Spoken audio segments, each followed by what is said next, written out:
On Press Perspective today, we take a look at North Korea's defense and diplomatic plans for the new year, as well as prospects of cross-border dialogue in 2026.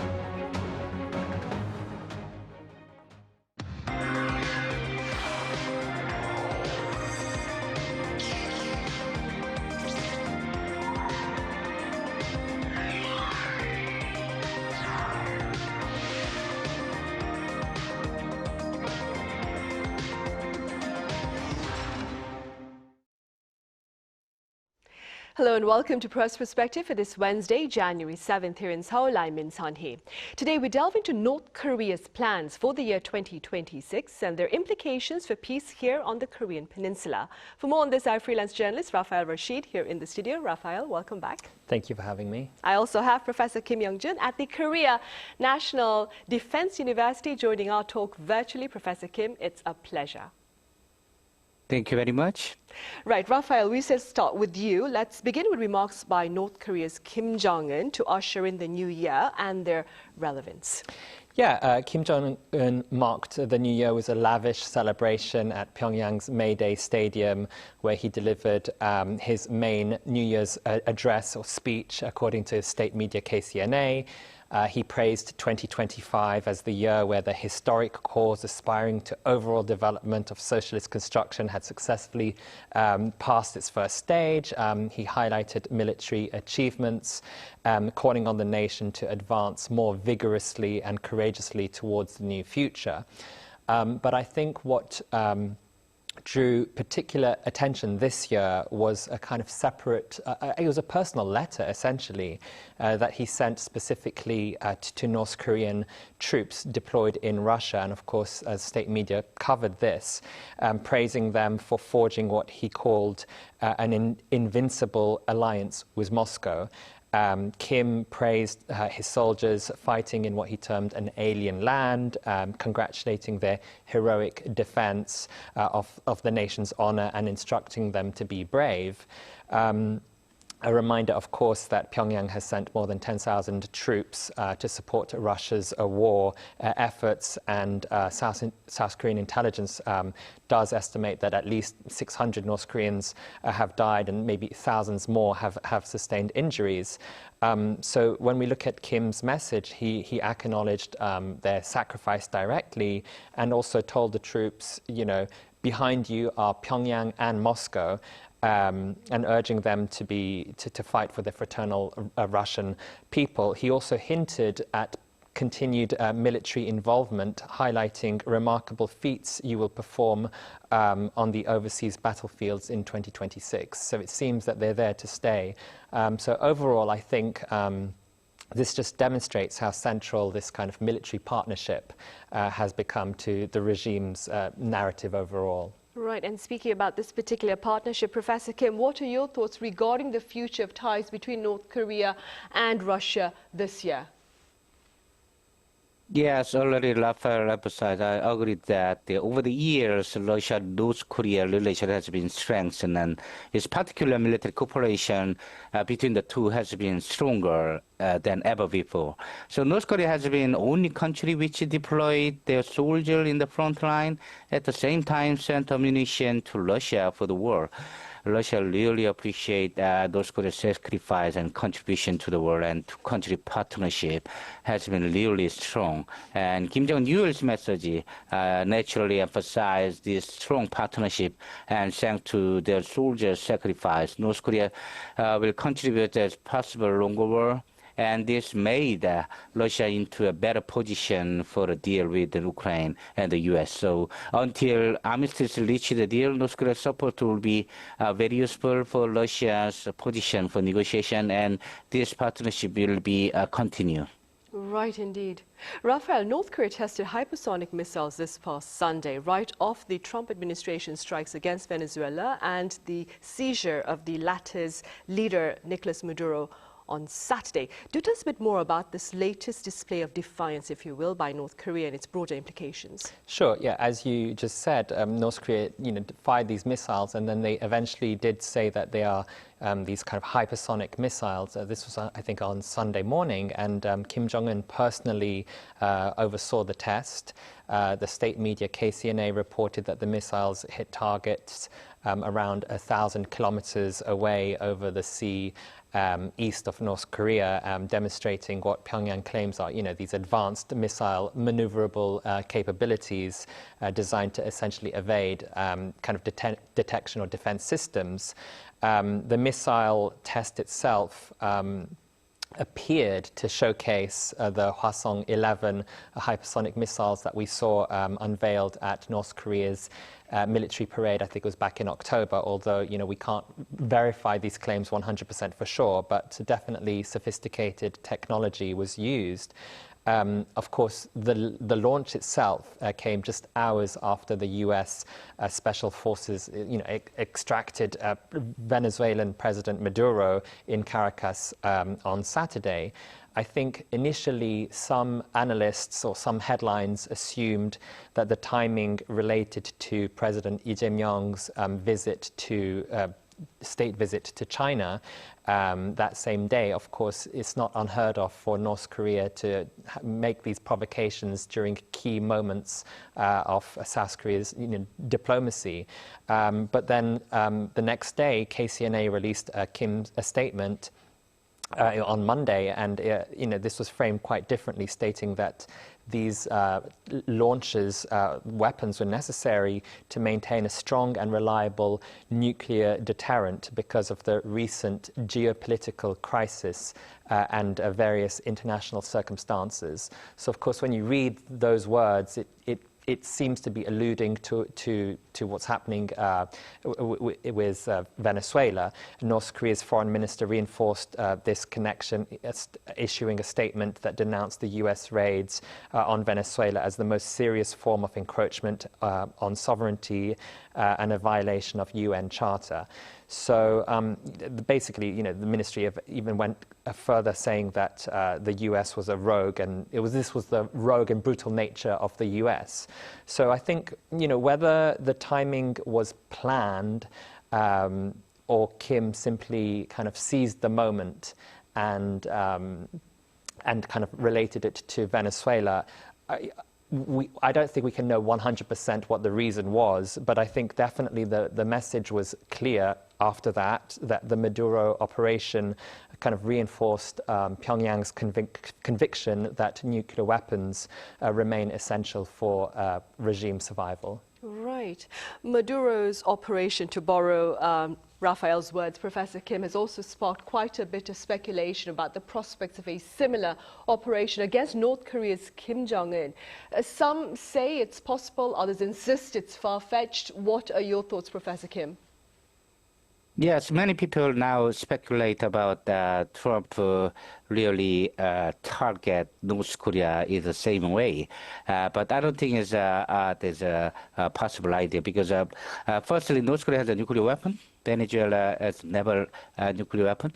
And also, Trump show his love to personal the affection to Kim Jong-un several times, again and again. So at the moment, North Korea, Kim Jong-un will be not the next target to the Trump administration after the Venezuela case, because of Trump has shown already his perspective on North Korea again and again, and which is very different from Iran or Colombia or the other countries. So Kim Jong-un will be not the target. So Kim Jong-un already knew this one. So Kim Jong-un really do not care much of a Venezuela case, and he will be now fear about it. So Venezuela case will not make North Korea seek any kind of a negotiation with the U.S. because of that. So Kim Jong-un already emphasized why North Korea need to have a nuclear power by using Venezuela case, and Iran or Colombia will be the next target to the Trump administration naturally.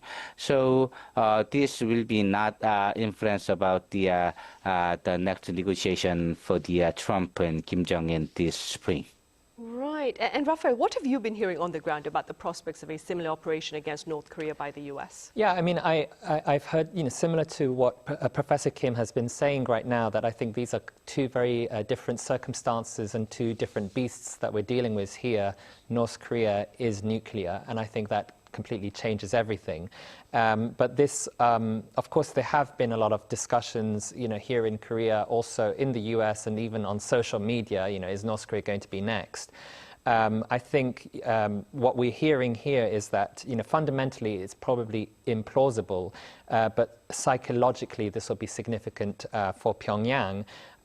Some are saying that this operation sends Kim two clear messages simultaneously, essentially existential threat and justification for a nuclear obsession, essentially. There's also, maybe an expectation that North Korea will accelerate tactical nuclear deployment, strengthen internal security, and potentially tighten its kind of authoritarian grip domestically. There's also an interesting counter-argument emerging as well, that this operation might paradoxically increase the chances or the likelihood of having a Trump-Kim summit rather than decreasing it. The reasoning being that if Kim keeps refusing Trump's dialogue requests after witnessing what has happened in Venezuela, he could potentially face escalating risks, and Trump basically demonstrating willingness to use force might pressure Kim towards engagement rather than running away from it. Lest we forget, of course, that Trump will be visiting China, I think, in the next few months. And so I think this could be a perfect opportunity when Trump does visit China for some form of engagement. We have yet to see how that would happen. I think there's also been discussions about legal parallels as well. Some have noted that U.S. Attorney General Pam Bondi classified Maduro as a head of a transnational criminal organization rather than a legitimate leader. And, of course, if we look, internationally, Kim Jong-un has also been accused of similar transnational crimes, drug trafficking, cryptocurrency heists, counterfeiting, even assassinations using chemical weapons. But again, I think most specialists do emphasize that North Korea is fundamentally different, in a different situation here with different deterrent capabilities, making any similar operation implausible. And again, if it did ever come to it, I think automatic nuclear retaliation protocols are in place in North Korea. So I think it's a very different calculation when it comes to the two. Right. Moving forward, Professor Kim, North Korea is supposed to open its 9th ruling party Congress this year, and there is talk about a potential Congress this particular month. For the sake of our general viewers, do tell us a bit about this party Congress and its relevance. Yes, Party Congress in the North Korea is very important political event, and this time is the 9th Party Congress. Over the 7 decades, only 8 times were held in North Korea, this Party Congress. So this is time for 9th the Party Congress, and North Korean leaders have announced usually its national vision and review what he achieved. So this time, North Korean leader naturally would like to use Party Congress for strengthening his leadership and showing a strong vision for North Korea. So this 9th Party Congress was the same meaning to Kim Jong-un, and Kim Jong-un would like to use this Party Congress in strengthening his leadership and kind of a Russian military partnership or kind of economic progress. So this will be a very important political event in North Korea. Right. And Raphael, quite a number of analysts believe that North Korea will seek to pursue an active foreign policy after this year's ruling party Congress. Do tell us a bit more about their views, and do you share them? Yeah, so these analysts are pointing to several developments suggesting that North Korea may emerge from this 9th Party Congress with these renewed diplomatic engagements after years of basically relative isolation. I think the first indicator is Kim's recent multilateral debut. Last September, he attended a military parade in Beijing, marking the 80th anniversary of Japan's World War II surrender, appearing alongside, of course, Xi Jinping and Vladimir Putin. We saw those images broadcast around the world. Then in October, North Korea hosted its own military parade commemorating the ruling party's 80th anniversary. And there we saw Kim received foreign dignitaries from China, Russia, and even Vietnam. So I think perhaps these multilateral appearances appear to suggest, they could suggest Pyongyang is testing the waters perhaps for broader engagement in the future. I think some analysts argue that the party congress that we have just talked about, the timing is also deliberate. The event is expected to formally conclude North Korea's 5-year defense plan, which covered it was nuclear arsenal diversification, hypersonic missiles development. And I think with those so-called military objectives that will perhaps be declared as completed, Kim might feel that now he's sufficiently in a spot where he can rebalance his diplomatic view and position strengths rather than vulnerability. Of course, North Korea's alignment with Russia in recent years has, of course, brought Kim Jong-un out of his shell a bit more and rebalanced the relationship with China. Of course, Pyongyang no longer depends entirely on Beijing for economic survival, given the relationship now with Russia. So I think this gives Kim Jong-un a lot more diplomatic flexibility at the moment. So I think overall the logic is that Kim can now maybe even engage with Washington without appearing too desperate. Right, and speaking about that, Professor Kim, what are your thoughts, that is, with regard to a summit between Pyongyang and Washington in the near future? I mean, Mr. Trump has spoken about going to Beijing in April this year. Yeah, I personally, I hope to see a presidential summit when Trump visit China this April, but unfortunately there is a high level of uncertainty, already Raphael pointed out, and no signal for possible presidential summit between the two. So the Trump administration has tried to contact North Korea from very early stage when he started the second administration, and also to listen APEC summit, but no positive response from North Korea, and North Korea never show any kind of interest of a possible summit. And Kevin Kim now is back to the State Department as the special advisor to Alison Hooker as the same team of the Trump first administration. But unfortunately, to Kim Jong-un, there is no strong motivation to meet with the Donald Trump, because he already remember humiliation experience during the Hanoi summit, and he know after 3 years after Trump administration, there is no guarantee post-Trump administration will keep any kind of agreement between Kim Jong-un and Trump will be continued. So to Kim Jong-un, naturally China and Russia more reliable partner and more longer stable partnership than the U.S. So thanks to China and Russia, there is no sanction now. So to Kim Jong-un, there is a very low chance for possible summit between the two. But personally, I hope to see presidential summit this spring. Right. Raphael, separately, Kim Jong-un's daughter, Chue, has triggered fresh talk about a possible succession. What appears to be fueling these latest talks? Yeah, I think the catalyst was Kim's daughter at the Kumsusan Palace of the Sun on the 1st of January, marking her first public visit to North Korea's most sacred political site. This is, of course, where Kim Il-sung and Kim Jong-il lie in state.